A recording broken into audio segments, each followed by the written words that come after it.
Welcome to the first of two lectures for Chapter 14.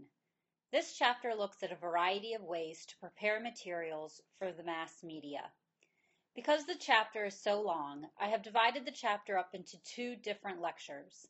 This lecture focuses on one of the most widely used forms of communication between PR professionals and the media, the news release. Let's begin. A news release is a way to disseminate information from PR professionals to various publics. Traditional media rely on news releases for two reasons. First, because reporters and editors today spend most of their time processing news, not gathering it. And second, no media enterprise has enough staff to cover every single event in a community. News releases become mutually beneficial to both PR professionals and the media industry. In order to give a news release direction and purpose, the following questions should be asked. First, what is the key message? This message should be expressed in one sentence. The second question is, who is the primary audience? So a PR professional needs to ask if the key message is geared towards journalists or consumers. The third question is, what does the target audience gain from the product or service? In other words, what are the potential benefits? The fourth question is, what objective does the news release serve? So the PR professional needs to consider if the purpose is to increase product sales or simply to enhance a reputation. And finally, the fifth question to ask is a news release the best format for information? Based off of the answer to that, a PR professional can decide if the news release is the best way to proceed. The textbook does a very good job of offering advice on how to create basic online news releases. This slide and the next slide will provide those tips in bullet point form. The first thing is to use single spacing when you're writing an online news release. There is no need to double space the formatting of this. You also want to keep the news release to 200 words or less.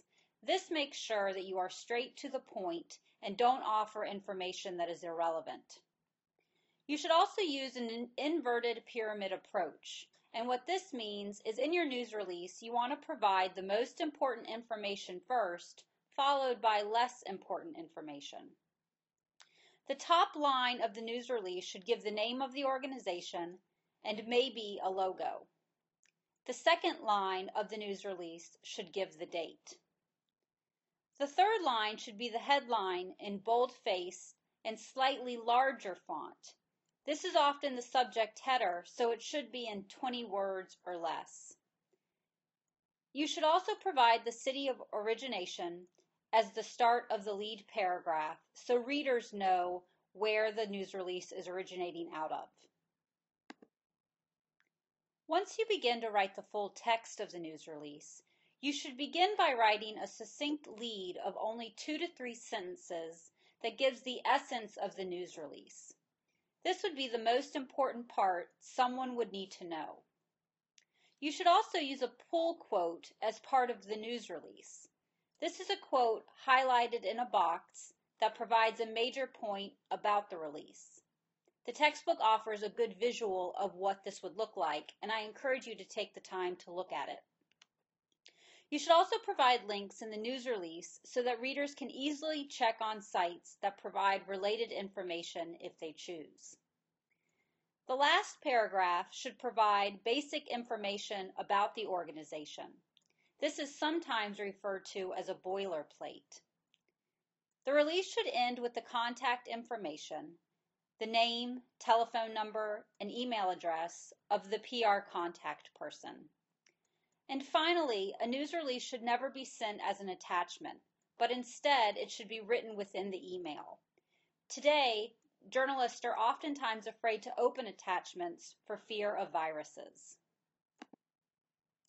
A different type of news release that is quickly becoming more popular is the multimedia news release. This is also known as the Smart Media Release, or the SMR. These are also sometimes even called a social media news release.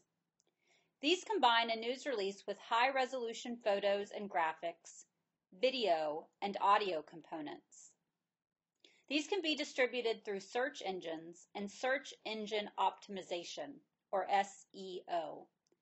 SEO is the process of selecting keywords that correspond to what people would search for. Search engines allow PR professionals to bypass the gatekeepers of the media who traditionally decide if the press release is released or not. Now, everyday people can come across the news release just by doing a search with the use of the SEO. If you choose to create a multimedia news release, the textbook offers several tips for what you should do. You should include links to pages where multiple instances of your keywords or phrases reinforce your message. You should place terms in key positions like headlines and first paragraphs. You should also distribute a release through a service that carries hyperlinks to downstream sites such as Yahoo, AOL, and Netscape. The chapter also offers advice for what you should not do. You should not go link crazy. This can make a news release very confusing. You should not use low-resolution images, but instead should use high-resolution images. And finally, there's no need to use all tools all the time. You should focus on the message first and then add the bells and whistles. This concludes the lecture that covers news releases. We have gone over what they are and how they have changed along with technological advancements. This lecture and Chapter 14 will be instrumental as you conduct the news release assignment for the course. Now let's go over the rest of Chapter 14 in the next lecture.